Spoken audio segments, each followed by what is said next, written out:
আকাশবাণী কলকাতা। স্থানীয় সংবাদ পড়ছি ধৃতি সেন শর্মা। বিশেষ খবর হলো, বর্ষিয়ান বিজেপি নেতা প্রধানমন্ত্রী নরেন্দ্র মোদী আজ কলকাতায় আসছেন। সফরকালে তিনি 18,680 কোটি টাকার বিভিন্ন উন্নয়নমূলক প্রকল্পের উদ্বোধন ও শিলান্যাস করবেন। ব্রিগেড প্যারেড গ্রাউন্ডে বিজেপির পরিবর্তন যাত্রার সমাপ্তি উপলক্ষে এক জনসভাতেও ভাষণ দেবেন নরেন্দ্র মোদী। এই সভাকে ঘিরে ব্যাপক তোড়জোড় চলেছে। প্রধানমন্ত্রী গতকাল অসমের গুয়াহাটিতে এক অনুষ্ঠানে পিএম কিষাণ প্রকল্পের আওতায় অর্থ প্রদানের পাশাপাশি নুমালীগড় শিলিগুড়ি তেলের পাইপলাইনে দক্ষতা বৃদ্ধি প্রকল্প জাতির উদ্দেশ্যে উৎসর্গ করেন। যাত্রা শুরুর সংকেত দেন গুয়াহাটি নিউ জলপাইগুড়ি এক্সপ্রেস ট্রেনেরও। বিজেপি রাষ্ট্রপতিকে অবমাননার জন্য রাজ্যের মুখ্য সচিব ও রাজ্য পুলিশের ডিজির বিরুদ্ধে ব্যবস্থা নিতে রাজ্যপালের হস্তক্ষেপ দাবি করেছে। সুপ্রিম কোর্টের নির্দেশ মতো রাজ্যে ভোটার তালিকায় এসআইআর এর আওতায় বিচারাধীন নামের প্রথম সাপ্লিমেন্টারি তালিকা আগামী সপ্তাহে প্রকাশিত হতে পারে। জরুরি রক্ষণাবেক্ষণ ও মেরামতির কাজের জন্য দ্বিতীয় হুগলি সেতু আগামীকাল আরও এক দফায় বন্ধ রাখার সিদ্ধান্ত। আইএসএল ফুটবলে আজ যুব ভারতী ক্রীড়াঙ্গনে ইস্টবেঙ্গল কেরালা ব্লাস্টার্স ও বেঙ্গালুরুতে Mohun Bagan super giant Bengaluru FC মুখোমুখি হবে। আসছে বিস্তারিত খবরে। বর্ষিয়ান বিজেপি নেতা প্রধানমন্ত্রী নরেন্দ্র মোদী আজ কলকাতায় আসছেন। সফরকালে তিনি 18,680 কোটি টাকার বিভিন্ন উন্নয়নমূলক প্রকল্পের উদ্বোধন ও শিলান্যাস করবেন। এর মধ্যে আছে 16,990 কোটি টাকা মূল্যে 420 কিলোমিটারেরও বেশি দৈর্ঘ্যের বেশ কয়েকটি জাতীয় সড়ক প্রকল্প। এর আওতায় পশ্চিমবঙ্গ ঝাড়খণ্ডে 19 নম্বর জাতীয় সড়ক এবং পশ্চিমবঙ্গে 114 নম্বর জাতীয় সড়কের কিছু অংশ উদ্বোধন করা হবে। এর ফলে একদিকে যেমন সড়ক নিরাপত্তা বৃদ্ধি পাবে, অন্যদিকে যাতায়াতের সময় যানজট ও দূষণ কমবে। প্রধানমন্ত্রী কয়েকটি নতুন জাতীয় সড়ক প্রকল্পেরও শিলান্যাস করবেন। এর মধ্যে আছে 116 জাতীয় সড়কে 231 কিলোমিটার দীর্ঘ 4 লেনের খড়গপুর মোরগ্রাম অর্থনৈতিক করিডোর। খড়গপুর ও শিলিগুড়ির মধ্যে অর্থনৈতিক করিডোরের অঙ্গ এই সড়ক প্রকল্প পশ্চিম মেদিনীপুর, বাঁকুড়া, হুগলি, পূর্ব বর্ধমান, বীরভূম ও মুর্শিদাবাদ জেলার ওপর দিয়ে যাবে। এর ফলে খড়গপুর ও মোরগ্রামের মধ্যে দূরত্ব 120 কিলোমিটারের মতো কমবে। যাতায়াতের সময়ও বাঁচবে 7 থেকে 8 ঘন্টা। এছাড়াও শ্রী মোদী 14 নম্বর জাতীয় সড়কের ওপর প্রায় 5.5 কিলোমিটার দীর্ঘ 4 লেনের দুবরাজপুর বাইপাসেরও ভিত্তিপ্রস্তর স্থাপন করবেন। এর ফলে দুবরাজপুর শহরের যানজট হ্রাস করা এবং যাতায়াতের সময়ও প্রায় 1 ঘন্টা কমানো সম্ভব হবে। 14 নম্বর জাতীয় সড়কের ওপর কংসাবতী ও শিলাবতী নদীর ওপর 4 লেনের আরও সড়ক সেতু নির্মাণেরও শিলান্যাস করবেন তিনি। শ্রী মোদী জাহাজ ও বন্দর সংক্রান্ত কয়েকটি প্রকল্পেরও উদ্বোধন ও ভিত্তিপ্রস্তর স্থাপন করবেন। এর মধ্যে আছে শ্যামাপ্রসাদ মুখার্জি বন্দরে হলদিয়া ডক কমপ্লেক্সের 5 নম্বর বার্থের আধুনিকীকরণ, কলকাতা ডকের বাস্কুল ব্রিজের সংস্কার, খিদিরপুর 1 ও 2 নম্বর ডকের নিকাশি ব্যবস্থার উন্নয়ন, হাওড়া ব্রিজ থেকে নিমতলা ঘাট পর্যন্ত নদী তীরের সুরক্ষা বৃদ্ধি এবং কলকাতা ডকের স্মারক কমপ্লেক্সের কাছে একটি টার্মিনাল ভবন তৈরি। এছাড়াও প্রধানমন্ত্রী পুরুলিয়া আনন্দ বিহার এক্সপ্রেস ট্রেনের যাত্রা শুরুর সংকেত দেবেন। অমৃত ভারত স্টেশন প্রকল্পের আওতায় পুনর্গঠিত 6টি স্টেশনেরও উদ্বোধন করবেন তিনি। এই স্টেশনগুলি হল কামাখ্যাগুড়ি, আনাড়া, তমলুক, হলদিয়া, বরাভূম ও সিউড়ি। পশ্চিম মেদিনীপুরের বেলদা ও দাঁতনের মধ্যে 16 কিলোমিটার দীর্ঘ তৃতীয় রেললাইন ও কলাইকুণ্ডা কানিমহুলির মধ্যে স্বয়ংক্রিয় ব্লক সিগন্যালিং ব্যবস্থাও জাতির উদ্দেশ্যে উৎসর্গ করবেন প্রধানমন্ত্রী। সরকারি সূত্রে জানা গেছে, আজ দুপুরে অসমের শিলচর থেকে কলকাতায় পৌঁছানোর পর ব্রিগেড প্যারেড গ্রাউন্ডে প্রধানমন্ত্রী প্রশাসনিক সভার পাশাপাশি এক জনসভাতে অংশ নেবেন। চলতি মাসের 1 তারিখ থেকে বিজেপির যে পরিবর্তন যাত্রার কর্মসূচি শুরু হয়েছিল, সেই কর্মসূচির সমাপ্তি উপলক্ষেই ওই জনসভার আয়োজন। জনসভা শেষে ব্রিগেড থেকে হেলিকপ্টারে কলকাতা বিমানবন্দরে পৌঁছে সেখান থেকে দিল্লির উদ্দেশ্যে রওনা দেবেন তিনি। বিধানসভা নির্বাচনের আগে প্রধানমন্ত্রীর এই সফর সম্পর্কে একটি প্রতিবেদন। রাজ্যের বিধানসভা নির্বাচনের দামামা বেজে গিয়েছে। রবি বা সোমবার আনুষ্ঠানিকভাবে ভোটের নির্ঘণ্ট ঘোষণা হতে পারে। ঠিক তার আগেই রাজ্য সফরে আসছেন প্রধানমন্ত্রী নরেন্দ্র মোদী। কলকাতার ঐতিহাসিক ব্রিগেড প্যারেড গ্রাউন্ডে সরকারি অনুষ্ঠানে একগুচ্ছ প্রকল্পের উদ্বোধন, শিলান্যাস ও জাতির উদ্দেশ্যে উৎসর্গ করার পাশাপাশি বিজেপির এক জনসভায় ভাষণ দেবেন তিনি। ভোটের আগে এই প্রথম ব্রিগেডের সভা করছে বিজেপি। ব্রিগেডের সভার জন্য 3টি বিশাল মঞ্চ তৈরি করা হয়েছে। প্রধানমন্ত্রীর সূচি অনুযায়ী তিনি অসম থেকে দুপুরে সরাসরি কলকাতায় পৌঁছবেন। সরকারি প্রকল্পের শিলান্যাসের পর তিনি ব্রিগেডের জনসভায় ভাষণ দেবেন। এই সমাবেশ সফল করতে হাওড়া, শিয়ালদা এবং মধ্য কলকাতা থেকে 3টি বড় মিছিল করা হবে। সকাল 11টা থেকেই প্রতিটি বিধানসভা ভিত্তিক মিছিল শুরু হবে। কলকাতা পুলিশ সূত্রে খবর, বড় মিছিলগুলির জন্য শহরের প্রধান রাস্তাগুলিতে যান চলাচল নিয়ন্ত্রণ করা হতে পারে। অভিরূপ ভট্টাচার্য, আকাশবাণী সংবাদ, কলকাতা। এদিকে প্রধানমন্ত্রীর এই জনসভার জন্য ব্যাপক তোড়জোড় চলেছে। বিভিন্ন জেলা থেকে বিজেপির কর্মী সমর্থকেরা সভায় যোগ দিতে ইতিমধ্যে আসতে শুরু করেছেন। বিজেপির প্রাক্তন রাজ্য সভাপতি, কেন্দ্রীয় প্রতিমন্ত্রী সুকান্ত মজুমদার ও রাজ্য সভাপতি শ্রমিক ভট্টাচার্য গতকাল ব্রিগেড ময়দানে সভাস্থল পরিদর্শন করেন। ব্রিগেডে আজ ঐতিহাসিক সমাবেশ হবে বলে সুকান্তবাবু দাবি করেছেন। ব্রিগেড প্যারেড গ্রাউন্ডে আজ প্রধানমন্ত্রীর জনসভাকে কেন্দ্র করে শহরের ট্রাফিক নিয়ন্ত্রণ করা হচ্ছে। কলকাতা পুলিশের আওতাধীন সব থানা এলাকায় রাত 8টা পর্যন্ত যে কোনো ধরনের পণ্যবাহী গাড়ি চলাচলের ওপর নিষেধাজ্ঞা জারি করা হয়েছে। তবে এলপিজি সিলিন্ডার, দুধ, ওষুধ, অক্সিজেন, সবজির মতো অত্যাবশ্যক পণ্য এর আওতা থেকে ছাড় দেওয়া হয়েছে। কলকাতায় আজ অতিরিক্ত ভিড়ের সম্ভাবনা এবং হাওড়া স্টেশনে সম্ভাব্য যানজটের প্রেক্ষিতে যে কোনো রকম অপ্রীতিকর ঘটনা এড়াতে এবং অবাধ যান চলাচল বজায় রাখতে পূর্ব রেলের হাওড়া ডিভিশনে বিকেল 3টে থেকে রাত 12টা পর্যন্ত ওল্ড ক্যাব রোড এবং নিউ ক্যাব রোড বন্ধ রাখার সিদ্ধান্ত নেওয়া হয়েছে। ব্রিগেড আসার পথে পশ্চিম মেদিনীপুরের নারায়ণগড়ে আজ ভোররাতে একটি বাসে হামলা চালানো হয়। বাসটিতে ভাঙচুর করে দুষ্কৃতীরা। ড্রাইভারকে বন্দুক দেখিয়ে ধমকায় বলে অভিযোগ। বিজেপির দাবি, তৃণমূল কংগ্রেস আশ্রিত দুষ্কৃতীরাই এই হামলা চালিয়েছে। প্রধানমন্ত্রী নরেন্দ্র মোদী গতকাল পিএম কিষাণ প্রকল্পের আওতায় 9,32,00,000 কৃষককে 22তম কিস্তির অর্থ প্রদান করেন। অসমের গুয়াহাটিতে এই উপলক্ষে এক অনুষ্ঠানে তিনি জোর দিয়ে বলেন, বিজেপি নেতৃত্বাধীন এনডিএ সরকার কৃষকদের কল্যাণে প্রতিশ্রুতিবদ্ধ। পিএম কিষাণ প্রকল্পের আওতায় কৃষকদের ব্যাংক অ্যাকাউন্টে সরাসরি 2,000 টাকা করে পৌঁছে যাবে। ওই অনুষ্ঠানে শ্রী মোদী অয়েল ইন্ডিয়া লিমিটেডের নুমালীগড় শিলিগুড়ি প্রোডাক্ট পাইপলাইনের দক্ষতা বৃদ্ধি প্রকল্প জাতির উদ্দেশ্যে উৎসর্গ করেন। এর আগে প্রধানমন্ত্রী নতুন 3টি ট্রেনের যাত্রা শুরুরও সংকেত দেন। এর মধ্যে আছে Guwahati new Jalpaiguri express train. তিনি বলেন, এইসব ট্রেন কৃষকদের তাদের পণ্য আরও বড় বাজারে নিয়ে গিয়ে বিক্রি করার ক্ষেত্রে বিশেষ সহায়ক হবে। कामाख्या चारलापल्ली अमृत भारत एक्सप्रेस और गुवाहाटी न्यू जलपाईगुड़ी एक्सप्रेस को हरी झंडी दिखाने का भी अवसर मिला है। इन सभी प्रोजेक्ट से आपको सुविधाएं तो मिलेंगी ही, ट्रेड और टूरिज्म को भी बढ़ावा मिलेगा। इससे किसानों की उपज आसानी से बड़े बाजारों तक पहुंच पाएगी। मैं आप सभी को इन विकास परियोजनाओं के लिए बहुत बहुत बधाई देता हूं। স্থানীয় সংবাদ শুনছেন আকাশবাণী কলকাতা কেন্দ্র থেকে।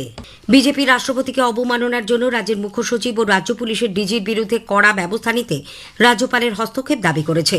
বিরোধী দলনেতা শুভেন্দু অধিকারী গতকাল লোকভবনে রাজ্যপাল রবীন্দ্র নারায়ণ রবির সঙ্গে সাক্ষাৎ করে এই আর্জি জানান। পরে সাংবাদিকদের প্রশ্নের উত্তরে তিনি বলেন, এই ঘটনার জন্য মুখ্য সচিব ও রাজ্য পুলিশের ডিজিকে পদ থেকে সরিয়ে দেওয়া উচিত।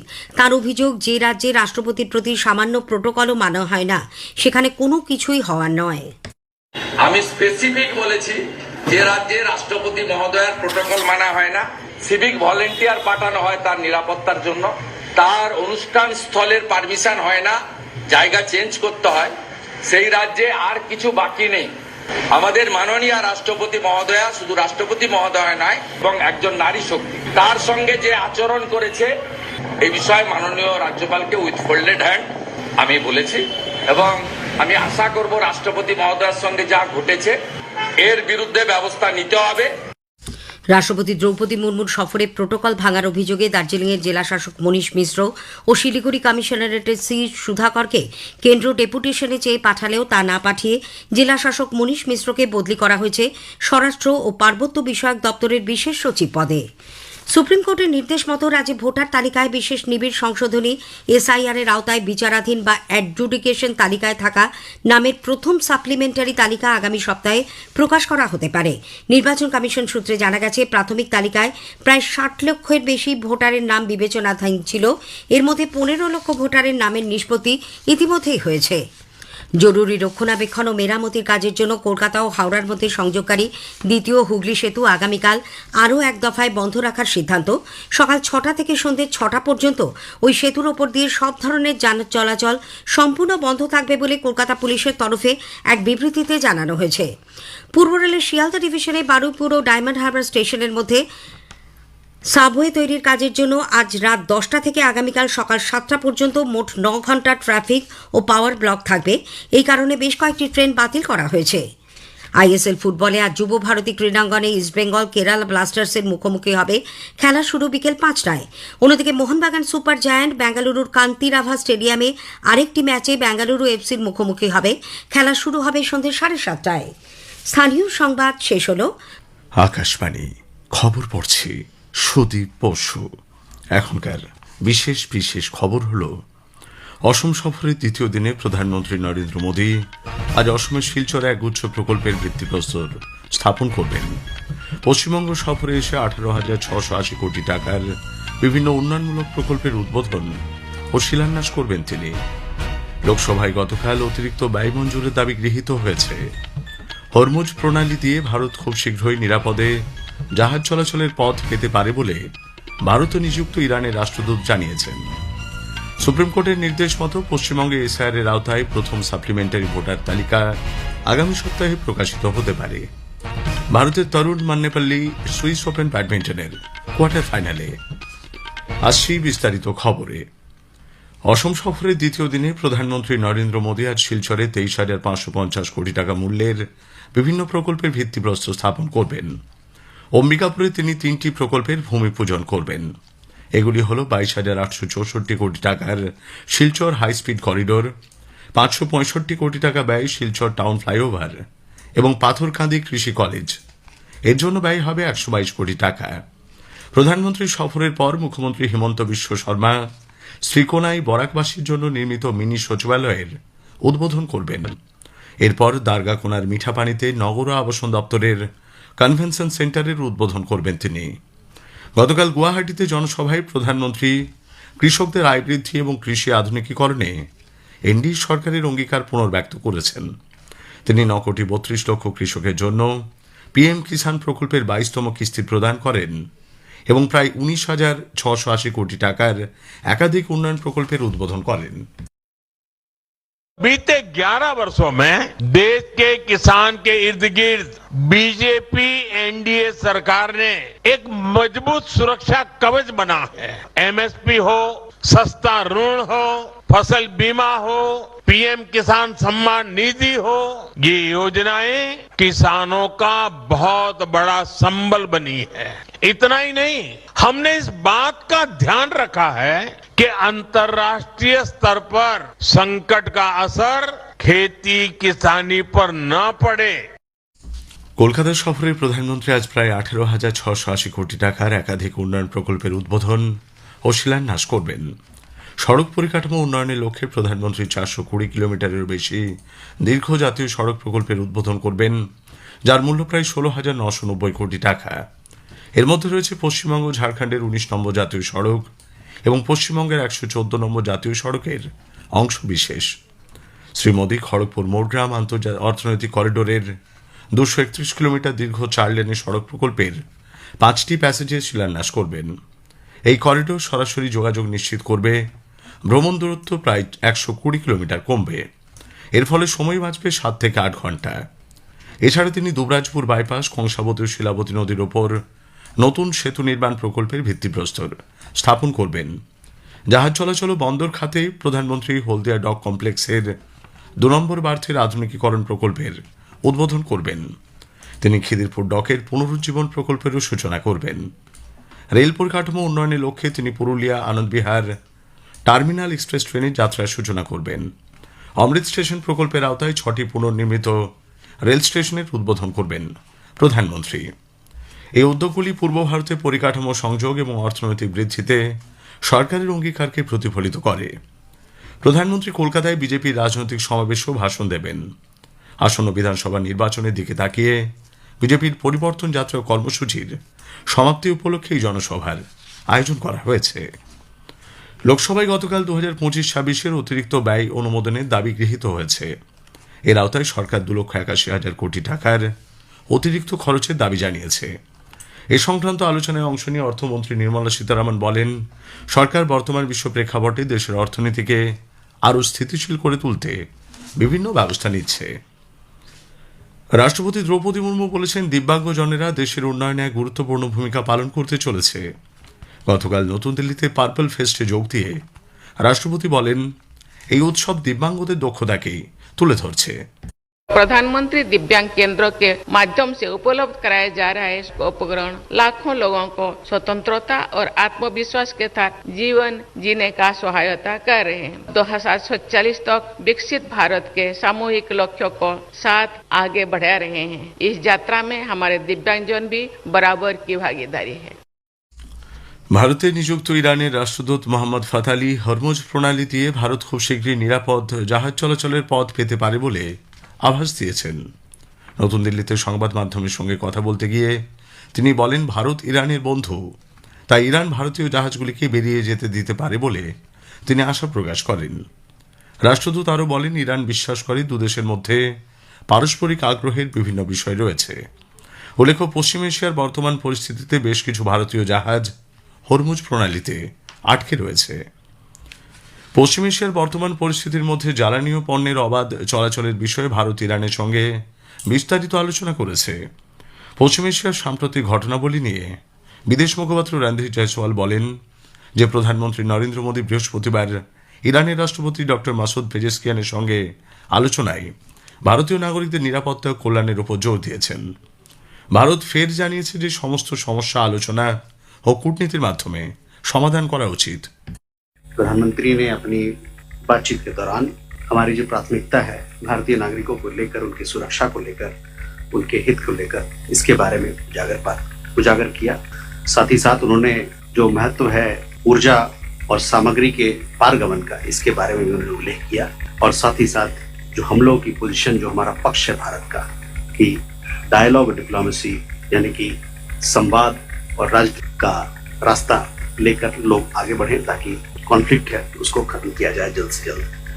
পেট্রোলিয়াম ও প্রাকৃতিক গ্যাস মন্ত্রকের যুগ্ম সচিব সুজাতা শর্মা বলেছেন, ভারত পেট্রোল ও ডিজেল উৎপাদনে স্বয়ংসম্পূর্ণ, সমস্ত শোধনাগার 100% ক্ষমতায় কাজ করছে বলে তিনি জানান। नेचुरल गैस ऑर्डर 9 मार्च 2026 को जो इशू हुआ था, उसमें कई सेक्टर्स को प्रायोरिटाइज किया गया है और उसी ऑर्डर के क्रम में पीएनजी डोमेस्टिक सप्लाई और सीएनजी को बिना किसी कट के पीएनजी सप्लाई इंश्योर की जा रही है। भारत सरकार का ये प्रयत्न है कि जिनको अभी एलपीजी सप्लाई की वजह से जो दिक्कत का सामना करना पड़ रहा है, उन सभी उपभोक्ताओं से हमारी अपील है कि वो भी लोकल एरिया के सीजीडी नेटवर्क से बात करें और पीएनजी कनेक्शन लें। খবর শুনছেন আকাশবাণী থেকে। সুপ্রিম কোর্টের নির্দেশ মতো পশ্চিমবঙ্গে এসআইআর এর আওতায় প্রথম সাপ্লিমেন্টারি ভোটার তালিকা আগামী সপ্তাহে প্রকাশিত হতে পারে। নির্বাচন কমিশন সূত্রে জানা গেছে, প্রাথমিক তালিকায় প্রায় 60 লক্ষ নাম বিবেচনাধীন ছিল। এর মধ্যে প্রায় 15 লক্ষ নাম ইতোমধ্যে নিষ্পত্তি হয়েছে। যাদের নাম অতিরিক্ত তালিকায় থাকবে না, তাদের আবেদন সুপ্রিম কোর্টের নির্দেশে গঠিত ট্রাইব্যুনালে শোনা হবে। সংসদের উভয় কক্ষে গতকাল তৃণমূল কংগ্রেস সহ বিরোধী সাংসদরা মুখ্য নির্বাচনী আধিকারিক জ্ঞানেশ কুমারের অপসারণের দাবিতে নোটিশ জমা দিয়েছেন। সূত্রের খবর, লোকসভা ও রাজ্যসভার সচিবালয়ে সেই নোটিশগুলির ফরম্যাট খতিয়ে দেখছে। বাণিজ্য ও শিল্পমন্ত্রী পীযূষ গোয়েল বলেছেন, বিনিয়োগ, উৎপাদন এবং আন্তর্জাতিক বাজারে প্রবেশের ক্ষেত্রে ভারত এখন আকর্ষণীয় গন্তব্য। নেক্সট শিখর সম্মেলনে বক্তব্য রাখতে গিয়ে গতকাল তিনি বলেন, সাম্প্রতিক বছরগুলোতে ভারতের সঙ্গে সম্পাদিত মুক্ত বাণিজ্য চুক্তি নতুন বিনিয়োগের সুযোগ তৈরি করছে। নির্বাচনের পর ভারতের সঙ্গে সম্পর্ক আরও মজবুত হবে বলে নেপালের রাষ্ট্রদূত শঙ্কর প্রসাদ শর্মা দৃঢ় প্রত্যয় ব্যক্ত করেছেন। নেপালি সংসদে নির্বাচন শান্তিপূর্ণ পরিবেশে সম্পন্ন হয়েছে, যা দেশের স্থিতিশীল গণতান্ত্রিক ব্যবস্থাকে প্রতিফলিত করে বলে তিনি মন্তব্য করেছেন। ভারতের তরুণ মন্নেপালি সুইস ওপেন ব্যাডমিন্টনের কোয়ার্টার ফাইনালে পৌঁছেছেন। পুরুষদের সিঙ্গলসের রাউন্ড অফ 16 ম্যাচে গতকাল মন্নেপাল্লি মালয়েশিয়ার জাস্টিন হকে 21-14, 22-20 গেমে হারিয়ে শেষ 8-এ পৌঁছন। All India football federation AIFF এর প্রাক্তন সাধারণ সম্পাদক কুশল দাসের জীবনাবসান হয়েছে। বয়স হয়েছিল 66 বছর। শেষ করার আগে খবরের বিশেষ কিছু অংশ আরও একবার। অসম সফরের দ্বিতীয় দিনে প্রধানমন্ত্রী নরেন্দ্র মোদী আজ শিলচরে একগুচ্ছ প্রকল্পের ভিত্তিপ্রস্তর স্থাপন করবেন। পশ্চিমবঙ্গ সফরে এসে 18,680 কোটি টাকার বিভিন্ন উন্নয়নমূলক প্রকল্পের উদ্বোধন ও শিলান্যাস করবেন তিনি। লোকসভায় গতকাল অতিরিক্ত ব্যয় মঞ্জুরের দাবি গৃহীত হয়েছে। ভারতের তরুণ মান্নেপল্লী সুইস ওপেন ব্যাডমিন্টনের কোয়ার্টার ফাইনালে। খবর শেষ হলো।